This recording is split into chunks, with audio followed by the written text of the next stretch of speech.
అంటే అది చిన్న మాటే కావచ్చు, కానీ మన జీవితానికి, మన బ్రతుకుకి, మన భవిష్యత్తుకి, మన కుటుంబాలకి సరిపోయిన మాట. యేసుక్రీస్తు ప్రభువు మనల్ని ఎంతగానో ప్రేమించి మన కొరకే ఈ భూమి మీద పుట్టి మరణించి తిరిగి లేచిన దేవుడు. ఎందుకు ఆయన దేవుడై కూడా ఇక్కడ నరుడిగా పుట్టాల్సి వచ్చింది, ఎందుకు మరణించాల్సి వచ్చింది, ఎందుకు తిరిగి లేవాల్సి వచ్చింది అంటే, పుట్టిన ప్రతి ఒక్కరం కూడా మనము ఎన్నో బాధలు, ఎన్నో శ్రమలు, ఎన్నో కష్టాలు వస్తుంటాయి. ఒక్కొక్కసారి నాకే ఎందుకు ఈ శ్రమలు రావాలని మనకు అనిపిస్తూ ఉంటుంది, కానీ ఒక్కొక్కసారి తలరాతలే అనుకొని ఇలాగే ఉండిపోతూ ఉంటాం.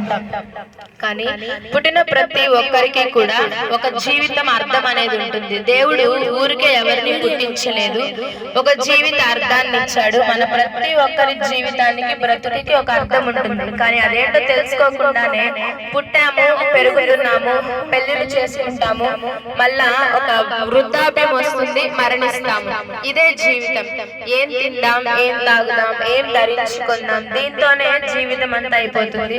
వీటి కొరకే మనం కష్టపడతాం, దీని కొరకే మనం చదవాలన్నా, ఉద్యోగాలు తెచ్చుకోవాలి, గొప్ప స్థాయిలో మనం ఉండాలి అన్నా ఎందుకు మనం ఆశపడతామనంటే, మనం ఒక మంచి స్థితిలో ఉండాలి, మనము ఆశపడినంత తినగలగాలి, మనం ఆశపడిన బట్టలు కట్టుకోగలగాలి. అందుకోసమే మనం కష్టపడి చదువుకోవాలి, మన జీవితం బాగుండాలని.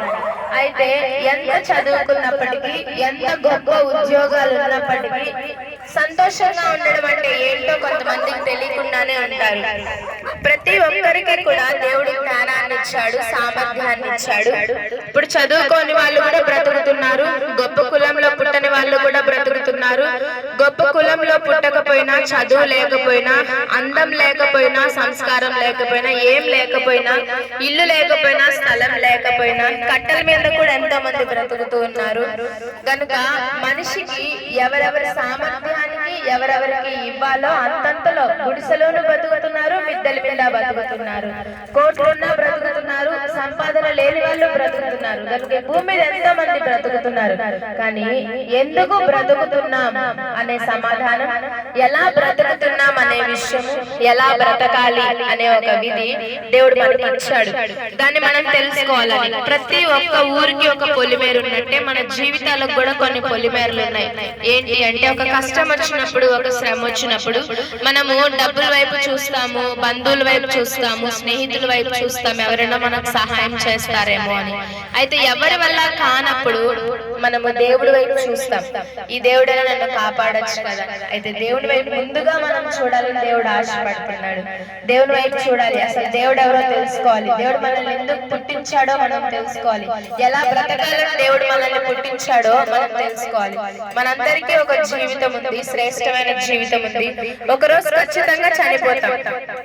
ఎన్ని రోజులు, కొంతమందికి కొన్ని సంవత్సరాలే, కొంతమంది ముసలి వాళ్ళు అయిపోయినా బ్రతుకుంటారు. కానీ ఒక్కటి ఏంటంటే, అందరూ చనిపోతారు. ఒక రోజు చనిపోయిన తర్వాత మన శరీరాన్ని కాలుస్తారు, లేదంటే పూడుస్తారు. కానీ మన ఆత్మకి చావు లేదు.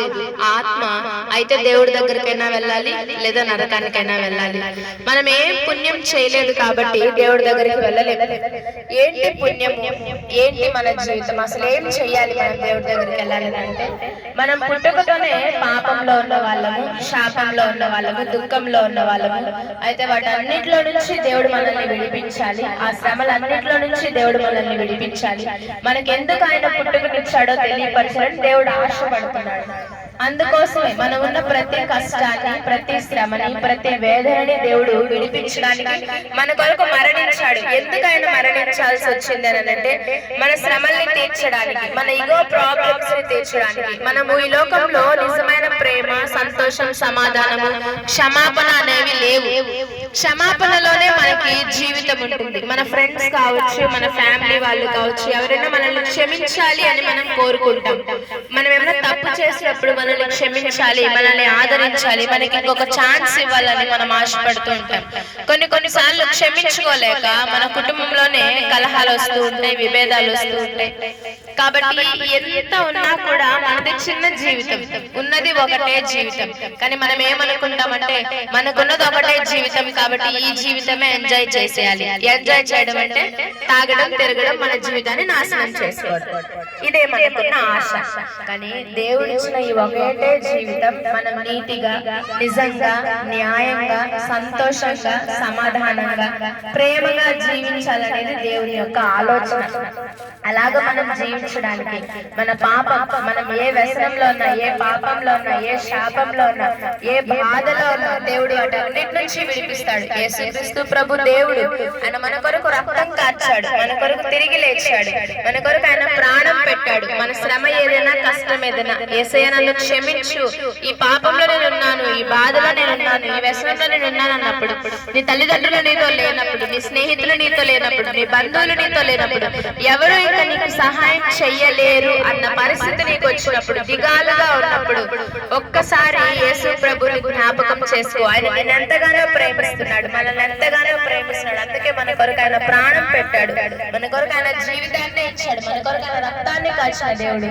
ఆయన రక్తంలో మనకు విడుదల, విమోచన ఉంది. కనుక ఈ సమయంలో ఈ మాటలు వింటున్న నువ్వు ఎవరైనా కావచ్చు, ఏ పరిస్థితుల్లో అయినా ఉండొచ్చు, కానీ ఈ రోజు ఒక మాటని జ్ఞాపకం చేసుకో. అందరూ సంతోషంగా క్రిస్మస్ ని జరుపుకుంటారు. అయితే ఎందుకు ఆ క్రిస్మస్ ని జరుపుకుంటారంటే మరణాన్ని జయించిన పుట్టుక ఆ రోజు జరిగింది.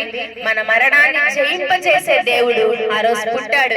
కనుక నీకే కష్టంలో ఉన్నా సరే, ఏ వ్యాధి అయినా, ఏ రోగమైనా, ఏ బాధ అయినా, ఎవరు తీర్చలేని ఏ సమస్యలో నువ్వు ఉన్నప్పటికీ కూడా యేసుక్రీస్తు ప్రభు నీకు సరిపోయిన దేవుడు. ఆయన నీ ప్రతి బాధని తీరుస్తాడు, ప్రతి పరిస్థితుల్లో కూడా ఆయన నీకు సరిపోయిన వాడు. కనుక ఈ మధ్యాహ్న కాలం ఈ మాటని, ఈ పేరుని నువ్వు గుర్తు పెట్టుకో. అన్ని నామముల కంటే పైనామం, అన్ని నామముల కంటే ఘనమైన నామం, అన్ని అధికారముల కంటే పై అధికారం కలిగిన నామం, అన్ని ప్రభుత్వముల కంటే పై ప్రభుత్వం కలిగిన నామం యేసుక్రీస్తు.